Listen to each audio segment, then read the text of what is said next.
Ginkumpirma ni United States President Donald Trump nga magapatigayon siya sang phone call. Agud pauntaton ang latest nga kinagamo sa tunga sang Thailand kag Cambodia. Ini matapos nga naglawig na sang 3 ka adlaw ang pinakauri nga kinagamo sa border sa tunga sang duha ka pungsod.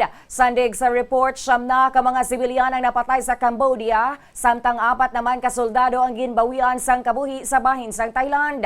Matandaan nga si Trump ang nagbulig agud nga umpisa ng ceasefire sang Hulyo matapos ang 5 ka adlaw nga giyera sa nasambit nga mga pungsod. Suno sa Foreign Ministry sa Thailand, wala pa ini sang may nakitaan nga oportunidad para sa negosasyon may kaangtanan sa away sa border. Sa pihak nga bahin ginsilingman sang isa ka mataas nga opisyal sang Cambodia nga preparado sila makigistorya bisan ano nga oras. Sa isa ka campaign rally sa Pennsylvania, ginmit lang ni Trump ang pila ka mga giyera nga suno sa iya na buligan na niya nga mapauntat. Lakip na ang sa tunga sang Pakistan kag India kag away sang Israel kag Iran.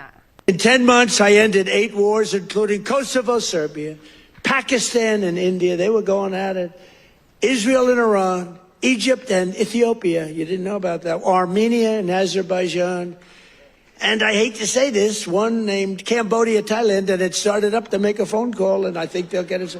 Who else could say, I'm going to make a phone call and stop a war of 2 very powerful countries, Thailand and Cambodia? They're going at it again. So we're making peace through strength.